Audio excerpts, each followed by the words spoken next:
Hey everybody, welcome back.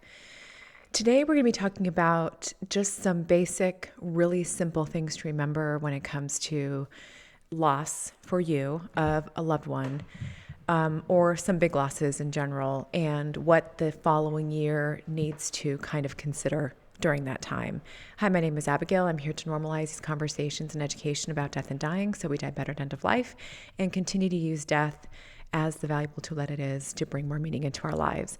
Let's get into it today. The one of the many things that I learned working in hospice and palliative care was that the year after someone's death, so if you are a loved one who has experienced the death, loss of another loved one, the following year after the death of that person, there are some things that you just really need to be aware of and to consider. I'm not really going to delve into grief too deeply. I'm going to touch on it, but these are just some kind of practical life things that you really need to consider and look into. Now, I am doing this in the reference of a death of a loved one, because that is obviously what we focus on here. But I also don't want to dismiss these other major life events, such as things like divorce, such as things like the death, the end of a relationship, a serious relationship, or whatever it may be, anything that is a huge loss, the loss of a home, those kinds of things. And I'm going to be, of course, focusing on the loss of a death of a loved one, but just kind of take these other situations into consideration because those are very valid. And that time, that year after such a big change, such a big disruption, and such a big loss in your life is something you really need to consider and maybe just adjust things a little bit in your life the following year such an event happens. Just a few things I'm going to touch on. So the first thing is, when it does come to grief, the one thing I need to remind you is that it is going to be in waves. And you will have better days. You will also have days where you feel like you can't do anything. You will have days that you feel like you are completely absorbed and saturated within your own grief and all of the other pain and stuff that goes along with it. The missing of whatever it is that you had lost, the person, etc. And it's important to remember that even though you might have had, like, say, later in month 8 or month 9, you've been having a really good month, it's going to be expected that you're, maybe month 10 or, some day 200 something can pop up all of a sudden out of the blue and trigger something and, start the grief feelings that you maybe hadn't felt that strongly in the last week or so. So it comes in waves. That's really a reality. It does come in waves. So I don't want you to be discouraged and think that you went back or that you kind of didn't continue to make progress. It's very important to feel the feelings, to process the feelings, because they have to come out somehow. And in addition, a full year does include things like holidays. It does include things like anniversaries, the date of certain things, anniversary of not only the death, but also of when you had a certain thing, or maybe you go to a place and they bring up the memory of the person or that event or whatever it is. And of course, you're going to feel very strong emotions in that time. That is 100% normal. And know that year, that following year after the loss, is completely normal to have those waves. Now, when we talk about compounded grief, when we talk about situations of real, very difficult times, not just a loss of a loved one, but I'm talking about certain situations. And I'm not trying to grade any type of or, note any type of loss as more severe or another. This is all relative. But certain things, certain situations like, a very traumatic event around a loss, certain things like a loss of a child, these are things that are a little bit more complex in grief. And, the year period just does not end there. The year period in general for any kind of loss just does not end at a year. We learn in hospice and palliative care that the year after the death of a loved one is a very important year. It's a big year of grief. But then you continue on with life after that 1 year, and you still have to learn how to cope with your grief, especially around holidays, anniversaries, things like that. And you have to really learn how you can do so in a healthy way. Again, I'm not getting into grief so much. I'm probably going to have a guest and some other things to really get into that a little bit more in depth so that it's a little bit more comprehensive for you all, because I want this always to be helpful. Other just tangible things I need you to consider.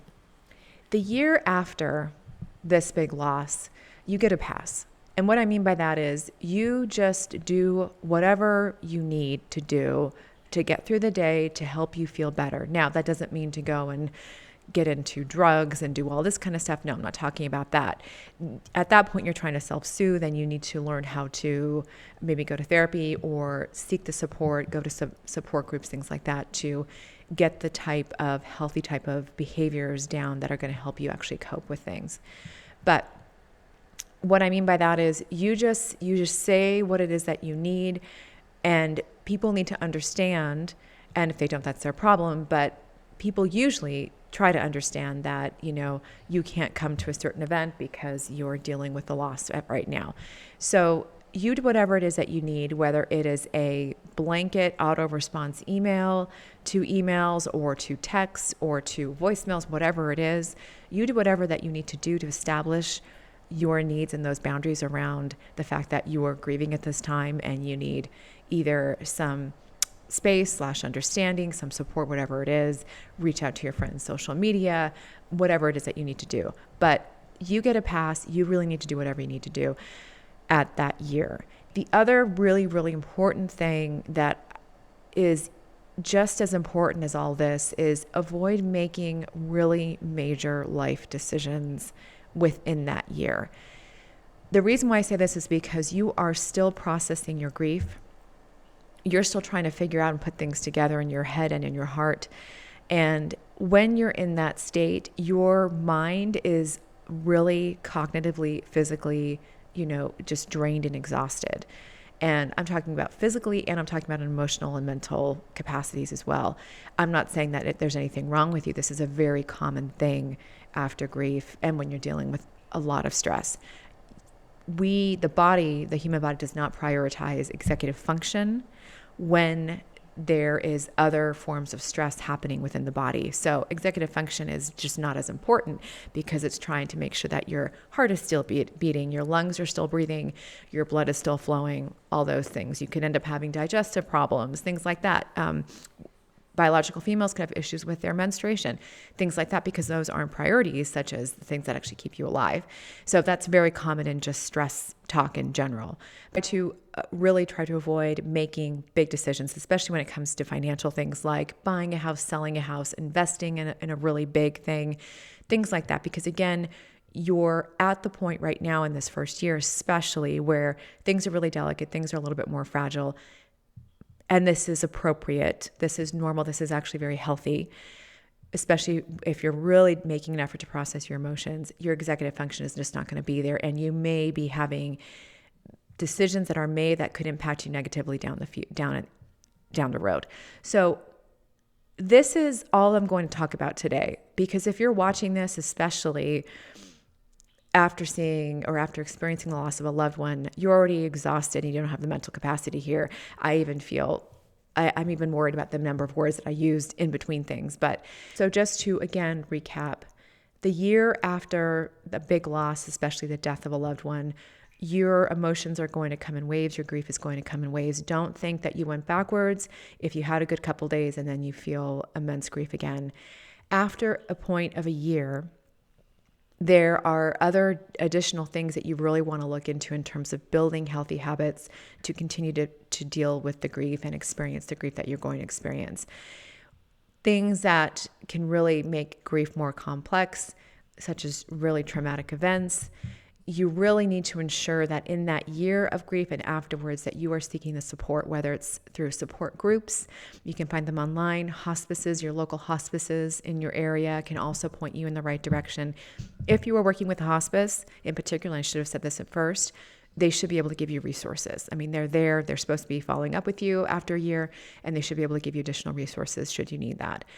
Secondly, this is your year where you get a pass. So you just do what you need to do to establish the boundaries. Like I said, do an automatic email, an automatic message reply to text or things like that. Just saying whatever it is that you need to say to people that are trying to contact you. And, ask them for help, whatever it is that you need to do. Enlist someone that can kind of maybe help with getting things. I would say for the person who may be watching this and is concerned about their loved one who experienced a loss, I did 2 videos on how to actually help people who have experienced loss. So make sure to go look for those. They were posted, I think, in November, December of 2023. And lastly, don't make any major life decisions, especially in that first year, because again, your executive function isn't really all that intact, especially when things are highly emotional, things are very stressful, dealing and processing a lot of stuff. So please just avoid making additional big financial, big life decisions, because you may not be thinking 100% clearly, especially if you're dealing with grief and loss of a loved one.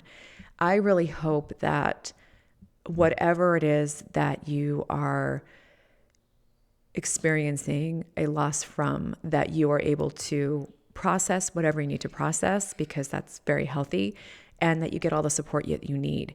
If there are questions, if you're stuck looking for help, if anything again was not clear, or you're just kind of like, I'm kind of like lost and I don't really know which way to go. I think I had a hospice. I kind of had a hospice. I was talking to the social worker, and then I'm like, I don't really know.